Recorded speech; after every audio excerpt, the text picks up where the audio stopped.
Bom dia, boa tarde, queridos irmãos. Aqui é Jorge Campos. Quando você vai para uma viagem longa de estrada, você tem que verificar algumas coisas básicas de manutenção do seu carro que estejam todas em ordem. Por exemplo, estão os pneus em boas condições, estão os travões a funcionar corretamente, tem água suficiente, as luzes estão todas a funcionar e seja outras coisas que você talvez goste de verificar antes de fazer uma viagem. Como sabemos, manter o seu carro numa boa condição, isto é, manter as coisas básicas em boas condições de manutenção, vai manter você numa condição que seja de viajar com mais paz mental de que vai tudo correr bem, se Deus quiser, e vai estar em controle na estrada. O mesmo é verdadeiro, queridos irmãos, com a sua vida cristã. Precisamos de manter uma certa manutenção básica, nas básicas da nossa vida cristã, para estar a verificar que está tudo bem direitinho e manter isso tudo corretinho para nós continuarmos a andar no caminho correto. E por isso, você está, de vez em quando, a fazer uma manutenção nas doutrinas básicas.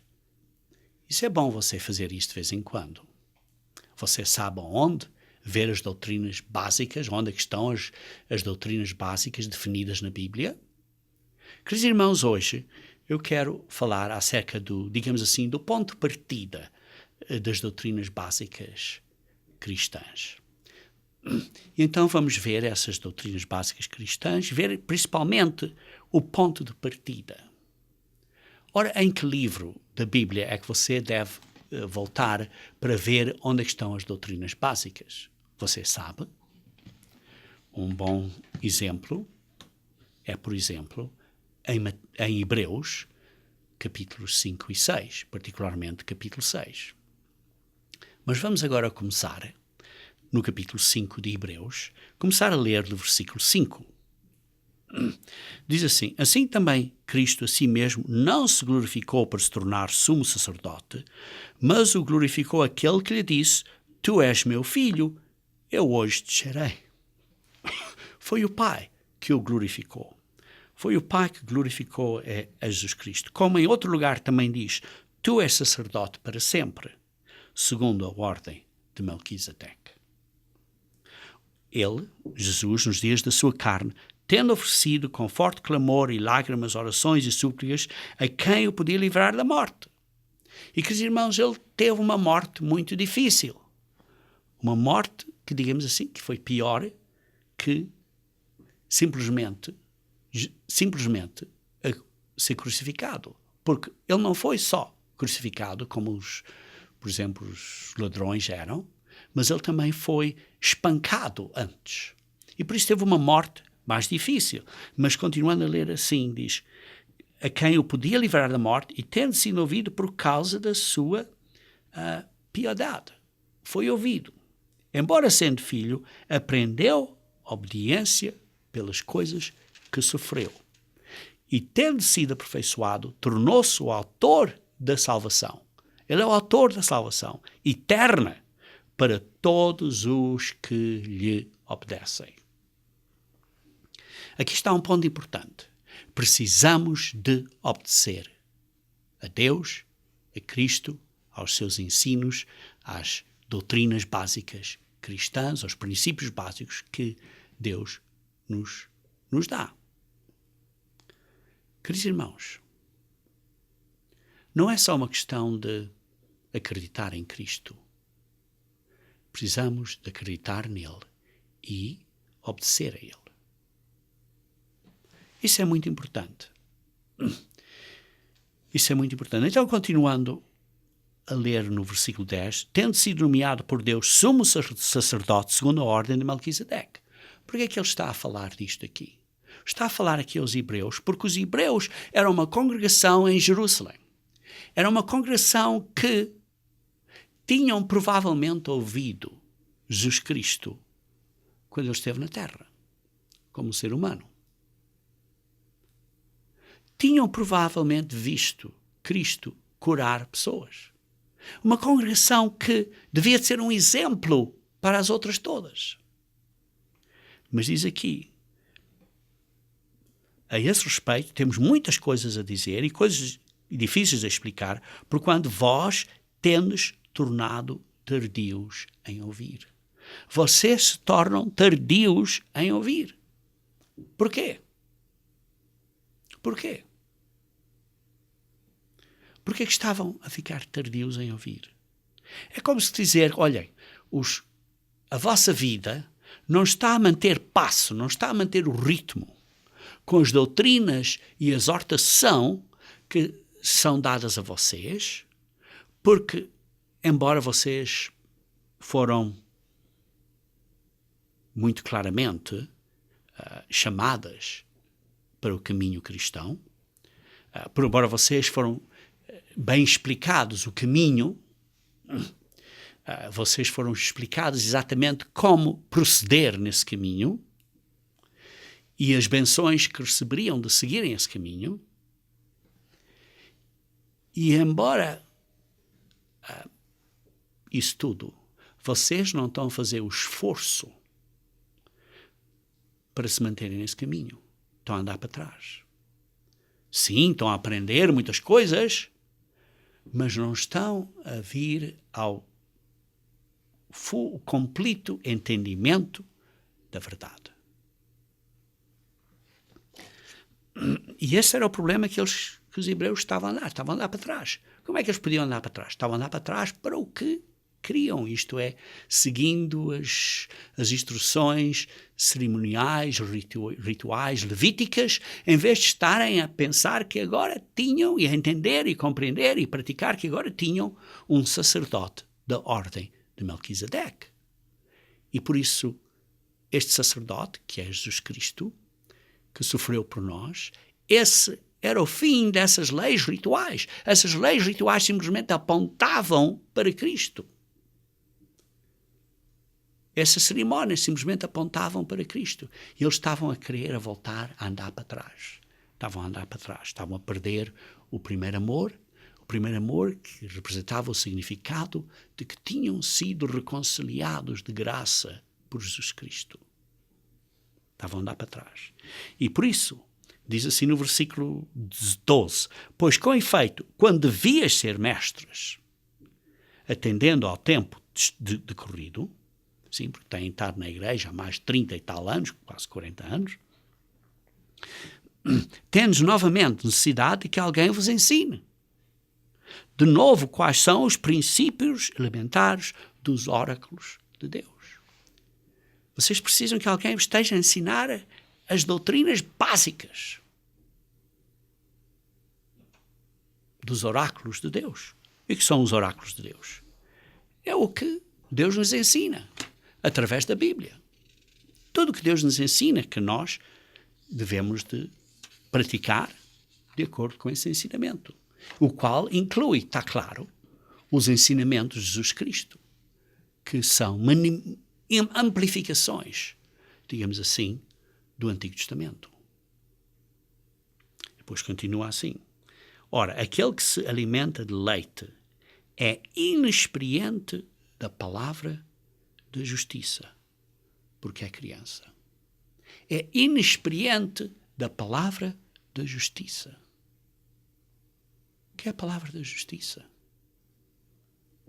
Não é só a prática da justiça, mas é a palavra da justiça. Esta justiça que vem pela graça de Deus, por Jesus Cristo. E eles não estavam a ser experientes nisso. Inexperientes dessa palavra. Porque são crianças. A palavra criança aqui não vem de uma palavra grega que significa realmente criança, mas significa uma pessoa que não é madura, que não é experiente, não tem experiência, que não é madura neste conhecimento. Mas o alimento sólido, a carne, é para os adultos, é para aqueles que são maduros, para aqueles que pela prática Sim, que praticam. Praticam o quê? Têm este hábito de vida, de praticar o quê? Diz assim, têm as suas faculdades exercitadas para discernir não somente o bem, mas também o mal. Tem esta prática da vida, do corpo mental e espiritual, perdão, de saber distinguir, de saber discriminar, de saber julgar, decidir o que é bom e o que é mau. Fazer este discernimento. Isto é que é o alimento sólido. Isto é que é a carne. A carne é esta capacidade de uma pessoa saber distinguir entre o bem e o mal. Quando uma pessoa ouve uma coisa e diz, não, isto não está certo. Não está certo. Isto está certo. Porque sabemos distinguir, temos esta intuição automática de vermos, isto não está certo. Distinguir o bem, mas também o mal. Isto é uma questão de ser maduro. Ser maduro, ser experiente. Ser maduro nas doutrinas cristãs. E essa madureza é o discernimento do bem e do mal. Esse é o ponto de partida. Não só o ponto de partida de fazer este discernimento, mas é a carne também. É o alimento sólido. Porque é o golo, é a meta da nossa vida cristã. Vejam, continuando aqui, no capítulo 6, no versículo 1. Por isso, pondo de parte os princípios elementares da doutrina de Cristo, não é que vamos estar a reconstruir a fundação, não vamos estar a reconstruir o arrependimento, não vamos estar a reconstruir a fé, não vamos estar a reconstruir isso tudo. Não, mas vamos fazer uma manutenção, a ver que esteja tudo direitinho, para andarmos para a frente, para vermos que de facto estamos a seguir o caminho do alimento sólido, que é o discernimento do bem e do mal.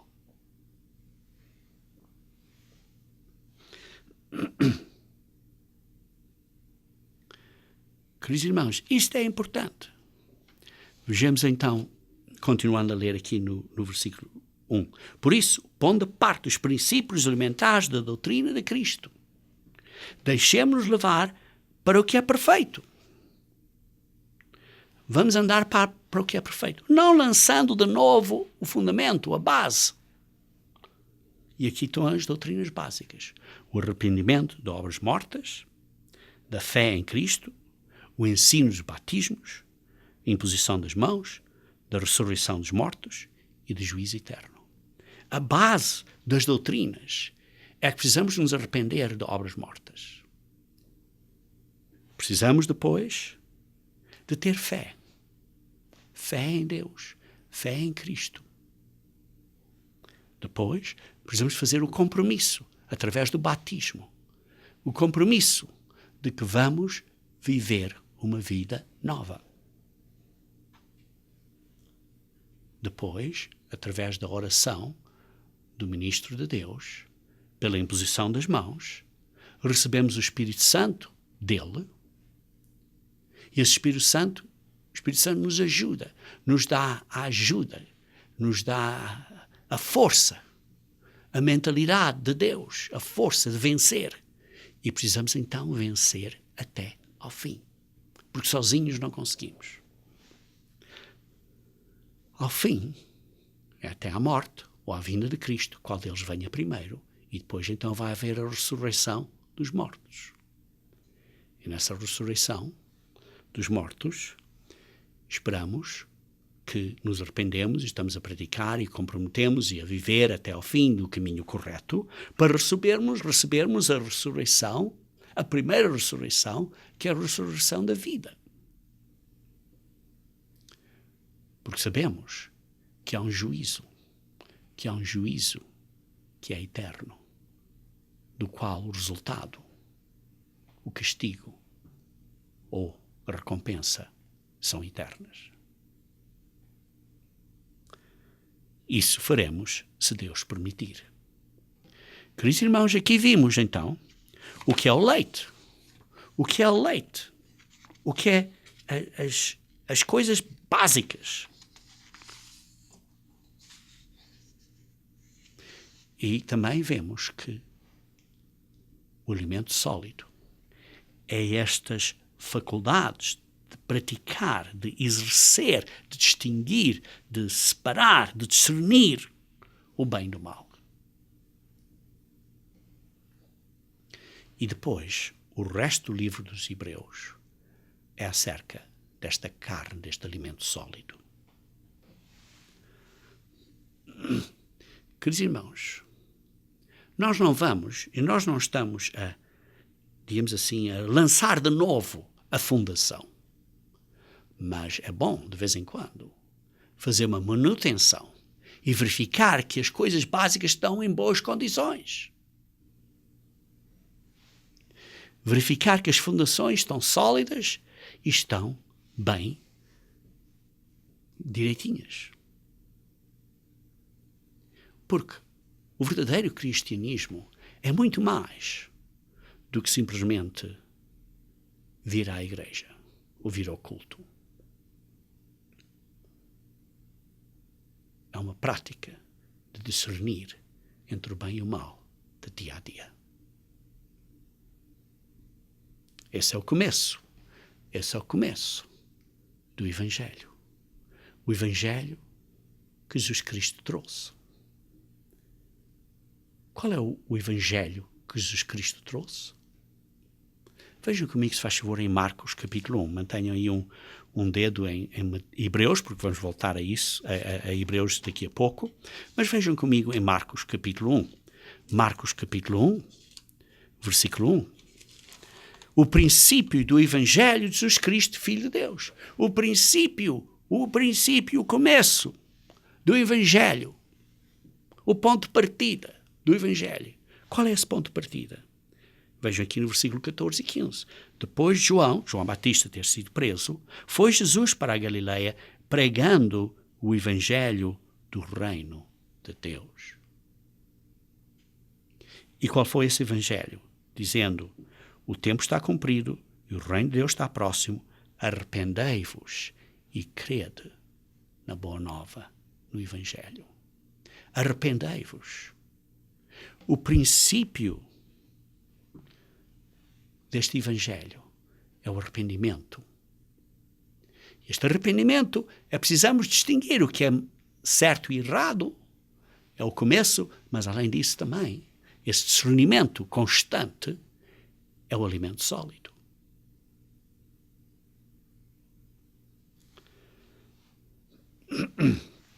Então, voltando ao capítulo 6 de Hebreus, vejamos assim, que não devemos levar ou levantar de novo a base, mas devemos de levar para o que é perfeito. Devemos de caminhar no caminho dessa perfeição. Qual é o caminho da perfeição? É distinguir o bem do mal. Esse é o caminho da perfeição. Mas, queridos irmãos, o primeiro princípio é o arrependimento de obras mortas. E por isso começa com o conhecimento e o reconhecimento do que é bom e que é mau, de obras mortas, e a compleção e a perfeição é num discernimento mais profundo do que é bom e mau. Do princípio ao fim é o mesmo, digamos assim, as mesmas regras, o mesmo discernimento entre o bom e o mau.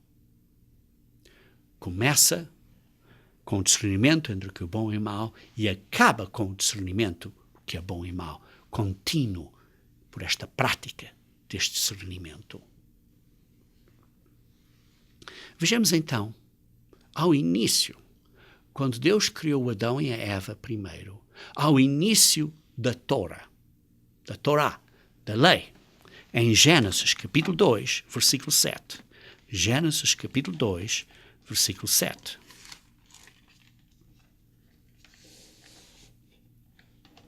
Diz assim: Então formou o Senhor Deus ao homem do pó da terra e lhe soprou nas narinas o fôlego da vida.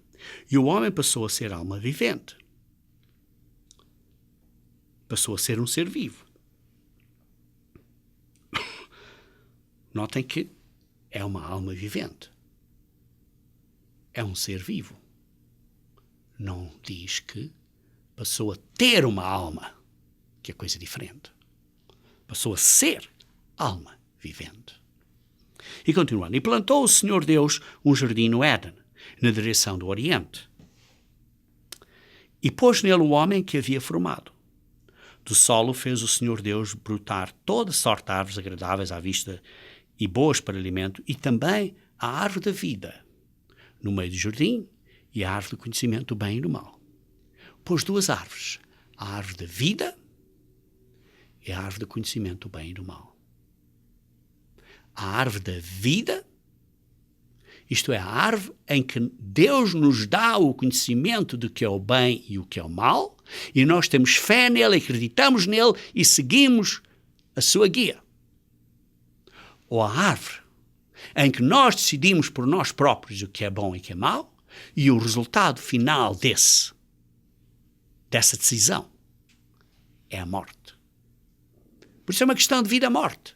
A árvore da vida ou morte. O discernimento do bom ou do mal. Começando com um discernimento muito simples entre duas árvores, mas que continua e cresce. É um crescimento em decisão de todas as coisas do que é bom e do que é mau.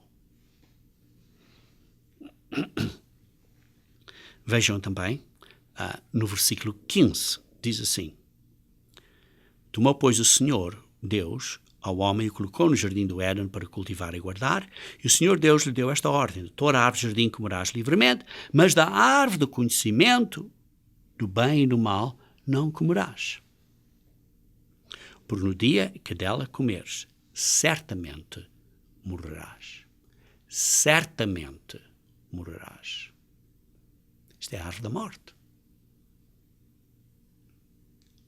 Queridos irmãos, vê-se aqui ao início da Torá, dos 5 livros da lei, ao início, está a dizer: escolhe entre o bem e o mal, a árvore da vida ou a árvore da morte. Ao fim da Torá, em Deuteronômio 30. Deuteronômio 30.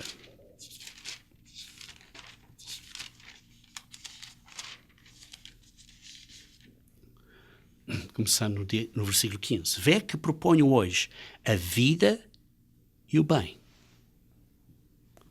ou a morte e o mal. A mesma escolha entre o bem e o mal, entre a vida e a morte. Se guardares o mandamento que hoje te ordeno, que ames o Senhor teu Deus, andes nos seus caminhos e guardes os seus mandamentos, os seus estatutos e os seus juízos, então viverás e multiplicarás. E o Senhor teu Deus te abençoará na terra a qual passas para possuí-la. Isto é se tomares a escolha da árvore da vida e seguires o que Deus diz que é bom e que é mau. Os mandamentos de Deus, os seus caminhos, os seus estatutos, os seus juízos, a sua decisão do que é bom e que é mau. Continuando então no versículo 17. Se porém o teu coração desviar e não quiseres dar ouvidos e fores seduzido e te inclinares a outros deuses e os servires, então hoje te declaro que certamente perecerás, morrerás. Não permanecerás longo tempo na terra a qual vais passando o Jordão para possuir. Vê-se ao início da Torá, está aqui 2 árvores, vida e morte. Ao fim da lei, ao fechar deste livro, está a dizer: olha, continua a andar nesta escolha e escolhe o caminho da vida. Depois vejam como ele põe no versículo 19. Os céus e a terra tomam hoje por testemunhas contra ti, que te propus a vida e a morte. Propus benção e maldição. Escolhe, pois, a vida para que vivas, tu e os teus filhos, e as tuas filhas, e os teus netos, e as tuas netinhas, e todos os teus descendentes.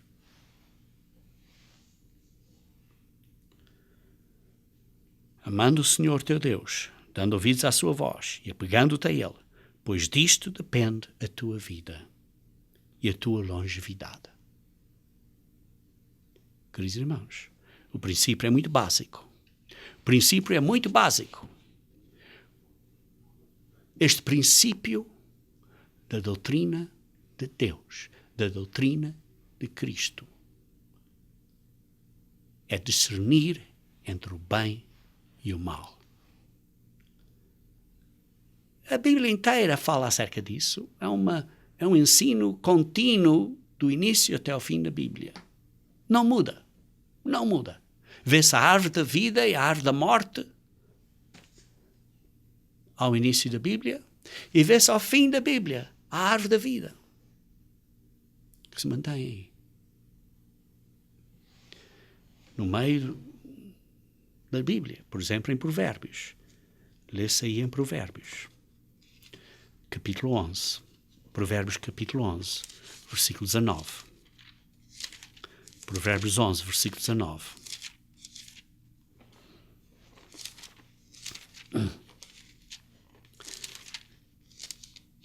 Diz assim: tão certo como a justiça conduz para a vida.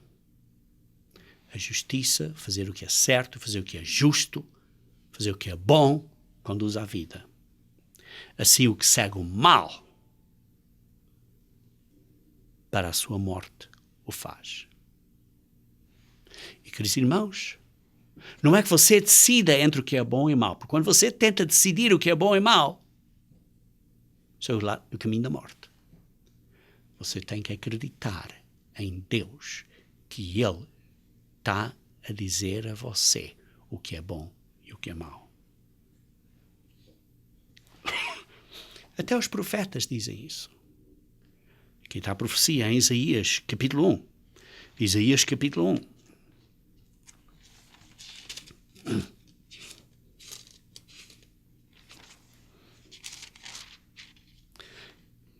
Diz assim, a visão de Isaías, filho de Amós, e no versículo 2 diz assim: ouvi, ó céus, e dá ouvidos, ó terra, porque o Senhor é quem fala. Criei filhos e os engrandeci, mas eles estão revoltados contra mim, eles não querem ouvir o que eu estou a dizer que é bom para eles. Versículo 3: o boi conhece o seu possuidor, e o jumento o dono da sua manjedoura, mas Israel não tem conhecimento. As nações deste mundo não têm conhecimento. Ao fim de contas, o Adão e a Eva foram os pais de todas as nações. E sim, Deus começou com Israel, mas a intenção dele é de seguir isto para o mundo inteiro. E este princípio é aplicável a todas as nações. E por isso diz assim: ai desta nação pecaminosa, seja que nação seja. Pode pôr o nome do seu país: Portugal, Brasil, seja o que for. Moçambique, Angola, China, Japão, seja o que for. Ai desta nação pecaminosa, povo carregado de iniquidade, raça de malignos, filhos corruptores, abandonaram o Senhor, blasfemiaram o Santo de Israel. Blasfemiaram o Santo de Israel. Voltaram para trás. Como é que blasfemiaram? Porque não obedeceram, porque o abandonaram. E depois vejam, no versículo 11, por exemplo: de que serve a mim a multidão dos vossos sacrifícios? O que serve a mim vocês estarem a ir para a igreja, a ir para o culto, a sacrificar-se, isso tudo, diz o Senhor. Estou farto dessas coisas que vocês fazem. Versículo 12: quando vires para comparecer perante mim, quem vos requereu o só pisares os meus atos? Vocês só estão a maltratar-me, a dizer mal de mim, a usar o nome de Deus em vão e sei lá que mais. Não continueis a fazer isso, diz assim no versículo 13, porque O que vocês estão a fazer, pensam que são cristãos, estão a ter estas festas, estão a ter estes dias. Isso não tem valor nenhum para mim. Porque vocês não estão a obedecer, diz Deus. Versículo 15. Pelo que quando estendeis as mãos, quando vocês estendem as mãos em oração, orando, esconde vós os olhos. Deus não olha para nós. Sim, quando multiplicais as vossas orações, quando vocês como cristãos, digamos assim, que não praticam o que Cristo disse para nós praticarmos, que não obedecem às leis de Deus, que quebram o sábado, que quebram as leis de Deus, quando vocês se aproximam de mim e multiplicam as orações e oram mais, porque estes desastres, estes problemas todos, por exemplo, temos estes problemas todos no Brasil, oh meu Deus, ajude-nos. O que é que Deus diz? Quando multiplicais as vossas orações, não as ouço.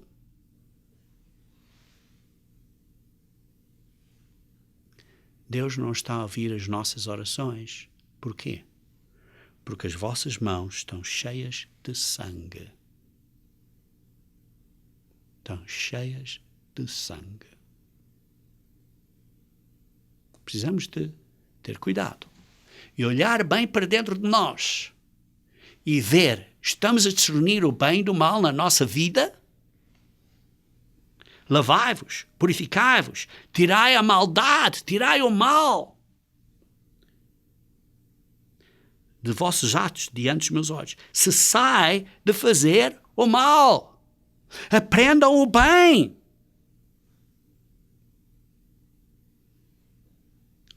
Atendei à justiça, repreendei ao opressor, defendei o direito do órfão, pleiteai a causa de viúvas.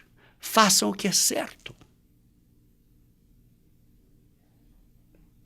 Queridos irmãos, esta nação, o seu país, os nossos países, o mundo todo, está cheio de imundície. Está cheio de imundície.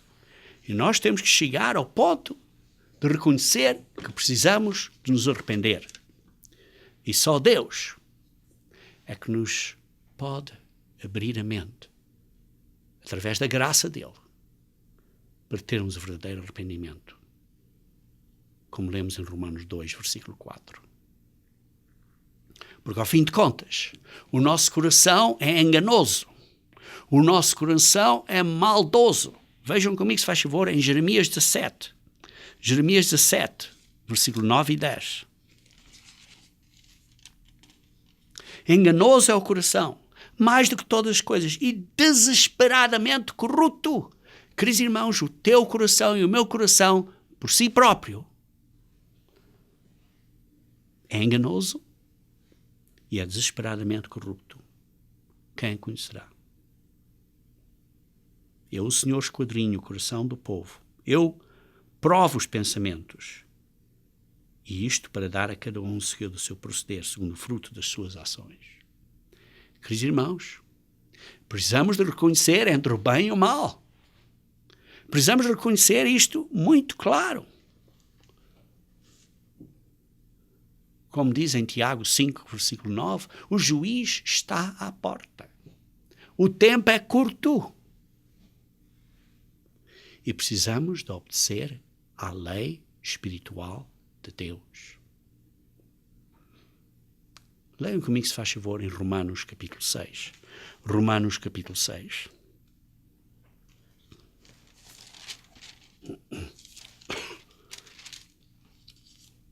E daí? Havemos de pecar porque nós não estamos debaixo da lei? E sim da graça? De modo nenhum. Por que não estamos debaixo da lei? Porque os nossos pecados foram eliminados de graça. Por isso não temos nenhuma regra a nos condenar. Por isso não estamos debaixo da pena da lei. Mas isso quer isso dizer agora que podemos continuar a pecar agora? Não. O exemplo é, por exemplo, uma pessoa que fez uma coisa muito errada no mundo hoje. Por exemplo, estava a guiar o carro debaixo da influência de álcool e foi apanhado pelos policiais e foi levado para a prisão. E agora perdeu a carta ou coisa assim e não pode guiar por um certo período de tempo.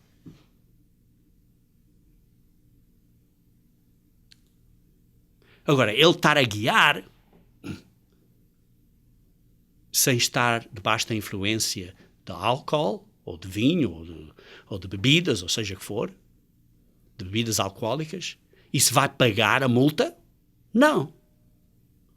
Mas o que se passa é que alguém foi à porta da prisão e disse, pode sair. De graça. A pena está tirada. Já não tens pena, não tens culpa, estás perdoado. E agora, porque estou perdoado, posso ir andar para a estrada outra vez, começar a guiar outra vez debaixo de bebidas alcoólicas? Está claro que não. Agora ainda tenho que ter mais cuidado, porque fui perdoado disso. É a mesma coisa de Cristo. Porque fomos perdoados por Cristo de graça, agora não posso quebrar a lei. Vou ter mais cuidado, porque não estou debaixo da lei, estou debaixo desta graça, mas agora não quero quebrar a lei para estar debaixo da lei outra vez.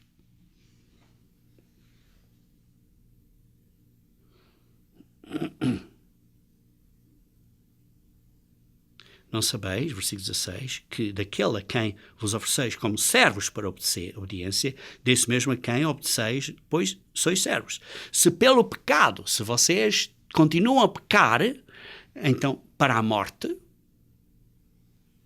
caminho, obras da morte, continuam a pecar para a morte, ou estão a obedecer para a vida, para a justiça. Esta decisão. Sim, foram perdoados das coisas do passado, de graça. Agora, preciso ter mais cuidado.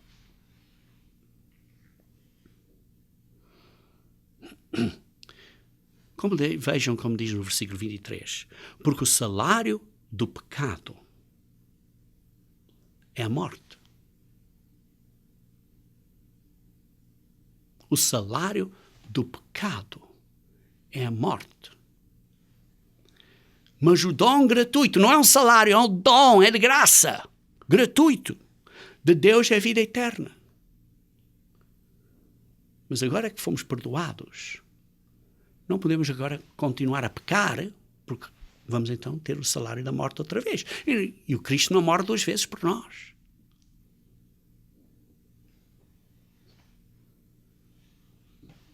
Por isso agora que recebemos o perdão, precisamos ter muito cuidado. Precisamos ter muito cuidado.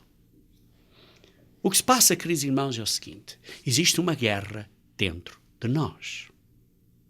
Sim, porque ao fim de contas somos pessoas físicas, da carne.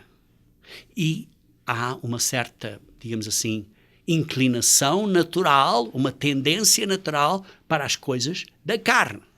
E temos que lutar contra estas paixões, contra esta concupiscência da carne e seguir o caminho da vida, o caminho do Espírito. Vejam, por exemplo, em Romanos capítulo 8, versículo 5. Porque se inclinam para a carne, cogitam para coisas da carne, mas os que se inclinam para o Espírito, para as coisas do Espírito. Porque o pendor da carne, isto é, a inclinação para a carne, dá para a morte. Se estamos inclinados para a carne, dá para a morte, é a árvore da morte. Mas o pendor do Espírito, a inclinação do Espírito, estamos inclinados para o Espírito, isso dá para a vida e paz. Uma vez mais, 2 árvores, a árvore da vida e a árvore da morte. Precisamos escolher. Portanto, os que estão na carne não podem agradar a Deus. Vós, porém, não estáis na carne, mas no Espírito, se de facto o Espírito de Deus habita em vós. Se o Espírito de Deus está em vós, está a guiar no caminho certo, e vocês estão a tentar e esforçar-se nesse caminho, não estão a andar para trás, estão a andar para a frente. Se alguém não tem o Espírito de Cristo, esse tal não é cristão. Se você não tem o Espírito de Deus, que é o Espírito de Cristo, você não é cristão.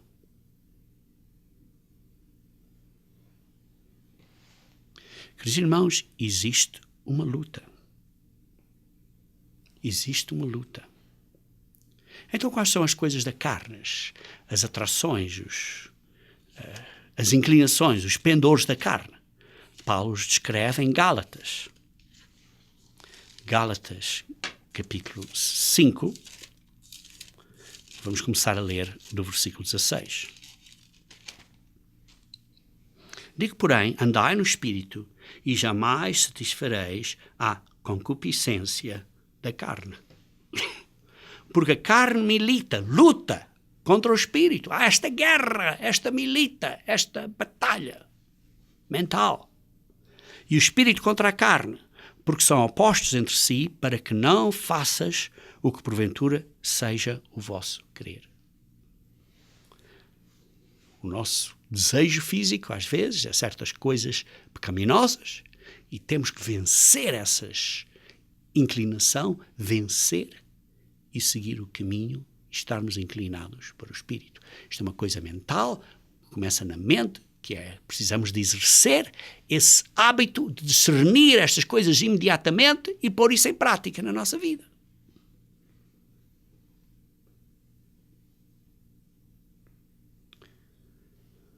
Versículo 18. Mas se sois guiados pelo Espírito, não estáis sob a lei. Porquê? Porque sois guiados pelo Espírito, estão a fazer as coisas do Espírito, não estão a quebrar a lei, e porque não estão a quebrar a lei, não vão estar debaixo da pena da lei, dos castigos da lei. Não vão estar debaixo da lei, não. Porque a lei não tem efeito nenhum para nós, diz. Não matarás, e se matares vais morrer, ou se andares debaixo da influência de bebidas alcoólicas vais ter este castigo ou aquele. Não estás debaixo dessa lei. Porquê? Porque não estás a beber bebidas alcoólicas e a guiar ao mesmo tempo.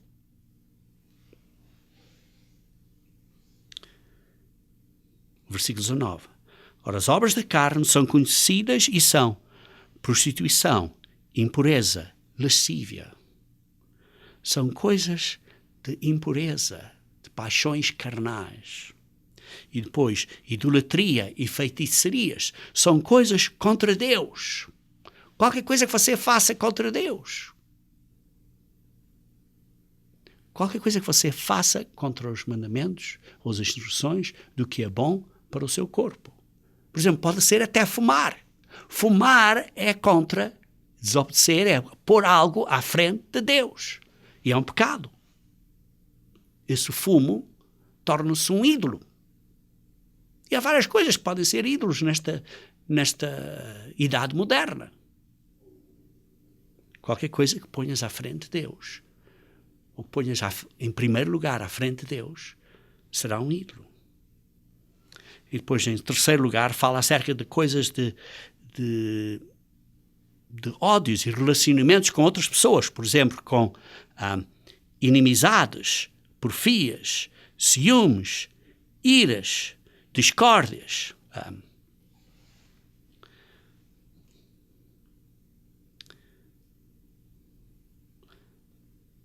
dissensões, facções. São coisas, relacionamento com outras pessoas. E então começa a meter-se em assuntos que sejam de desejo extremo para nós próprios, pondo nós primeiro, causando dissensões e facções. Por isso é não só o relacionamento para com outros, mas começa a afetar de maneira tal que nós queremos ser uma pessoa mais importante. Nós queremos ser, e por isso causa facções e dissensões. E depois fala acerca de invejas e homicídios. Essas invejas são porque queremos nós primeiro. Depois fala acerca de bebedices e glutonarias, abusos de álcool, abusos seja o que for, seja do que for, abusos de comida, abusos seja o que for. E coisas semelhantes a estas, a lista continua. Coisas da carne. Obras da carne. Obras da morte. Obras da morte. Isto é o que nós temos de arrepender das coisas que são obras da morte. É um arrependimento das coisas que estão mortas. Porquê? Porque não as praticamos mais. Perdão, não as praticamos mais. Temos este arrependimento dessas coisas.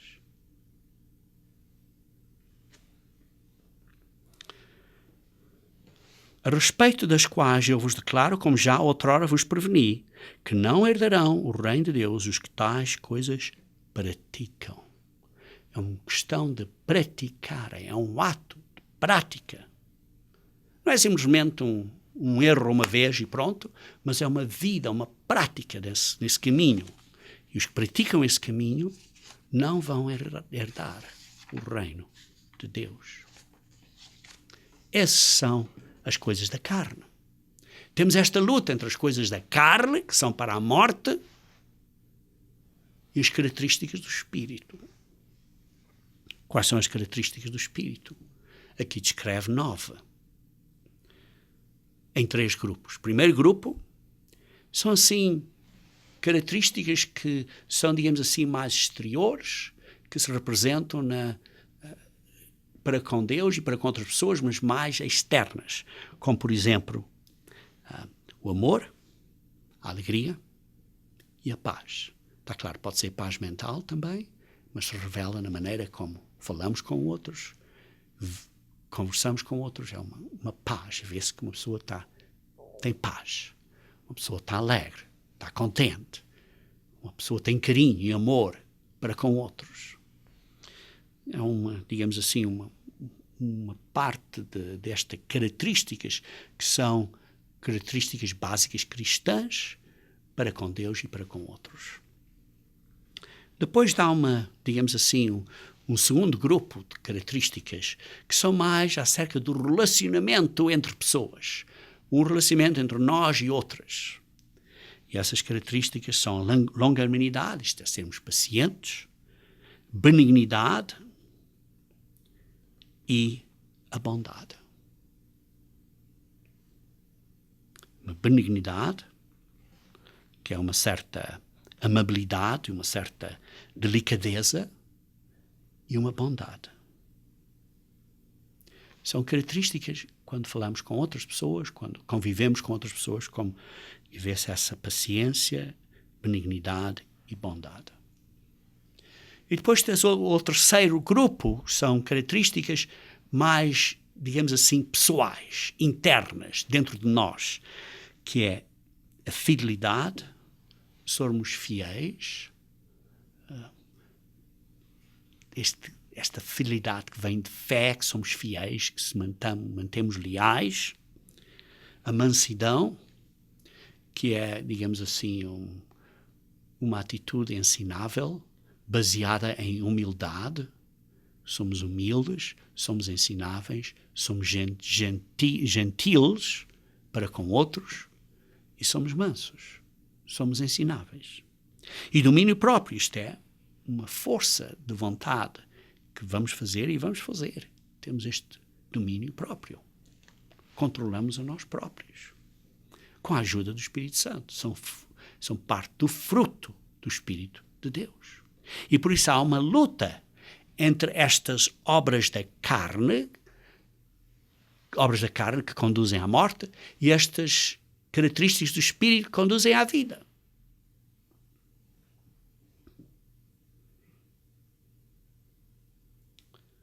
Queridos irmãos, depois continua. Contra estas coisas não há lei. E os que são de Cristo Jesus crucificaram a carne. Isto é, desistiram de satisfazer estes desejos da carne. Está morta.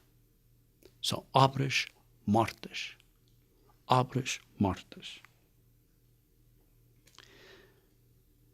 Crucificaram a carne com as suas paixões, com os seus desejos, com as suas inclinações, com as suas concupiscências, com as suas paixões da carne.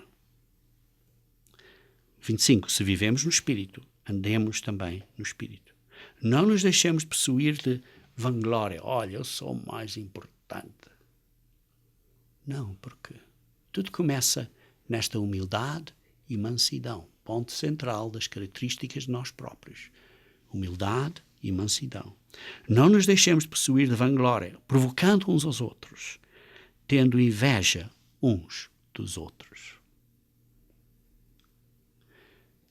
Queridos irmãos, como verdadeiros cristãos no Novo Testamento, precisamos de reconhecer que a vida cristã é uma vida de discernir entre o bem e o mal e seguir o bem. E isto é uma coisa contínua pela prática deste exercício.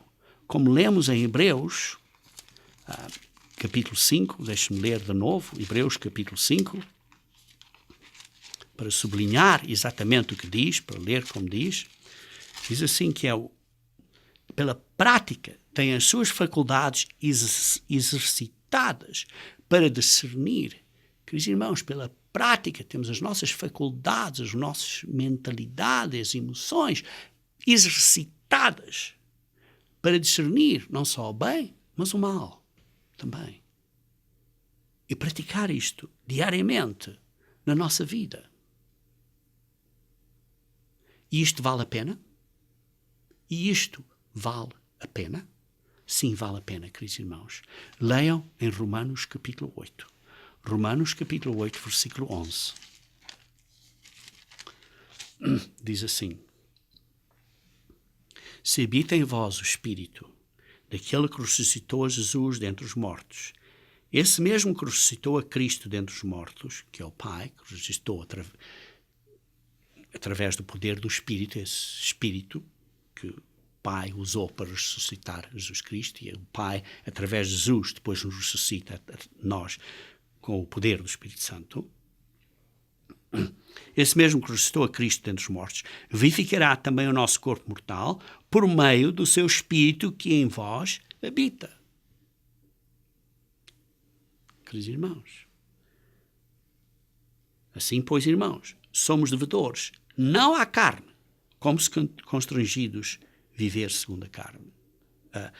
Segundo a carne.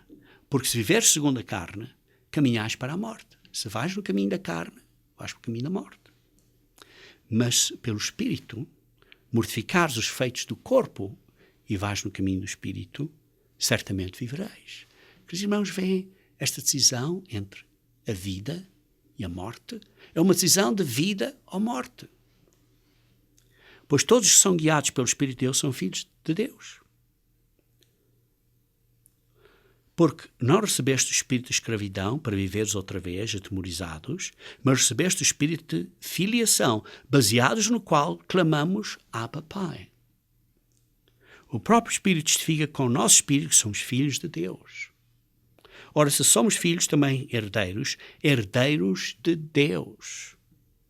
E co-herdeiros com Cristo. E se com Ele sofremos, também com Ele seremos glorificados. A mesma glória que Jesus Cristo recebeu. Está claro, menor, mas o mesmo tipo de glória. Vale a pena? Vale a pena, queridos irmãos. Nós nem começamos a entender o que é esta grande glória que vai ser para nós, para sermos herdeiros de Deus. Nós não começamos a entender isso. É uma coisa fantástica. Queridos irmãos, por isso, precisamos de rever regularmente se a nossa manutenção espiritual nas doutrinas básicas está direitinha. Estamos de facto a discernir, estamos de facto arrependidos de obras da morte. Estamos de facto pondo Deus primeiro e tendo fé em Cristo. Ou estamos a andar para trás, pondo fé em coisas físicas. O nosso compromisso está direito? Está mesmo? Estamos a guardar bem o Espírito Santo de Deus que recebemos pela imposição das mãos para o mantermos bem vivo, bem acordado, bem vivo em nós? Estamos a vencer até ao fim para podermos estar na ressurreição da vida, porque sabemos que vai haver um juízo eterno. Isto é importante, de vez em quando, nós fazermos uma manutenção nestes pontos, para ver se estamos bem no caminho direitinho. Porque, ao fim de contas, o alimento sólido é este discernimento contínuo, até ao fim, de que precisamos de manter sempre as faculdades bem exercitadas mentalmente para distinguir continuamente e rapidamente o bem do mal. Cedo. Queridos irmãos, o mundo hoje está odioso e violento. O mundo hoje está cheio de obras mortas. Precisamos de reconhecer imediatamente. Precisamos de andar no Espírito. Isto é uma questão de escolha individual. É uma escolha individual. Por isso, lembrem-se o que Deus disse a nós ao fim de Deuteronômio. Ele disse o seguinte: neste dia, chamo o céu e a terra como testemunhas contra vocês. Eu lhes dou a oportunidade de escolher entre a vida e a morte, entre a árvore da vida e a árvore da morte, entre benção e maldição. Escolham a vida para que vocês e os seus descendentes vivam muitos anos.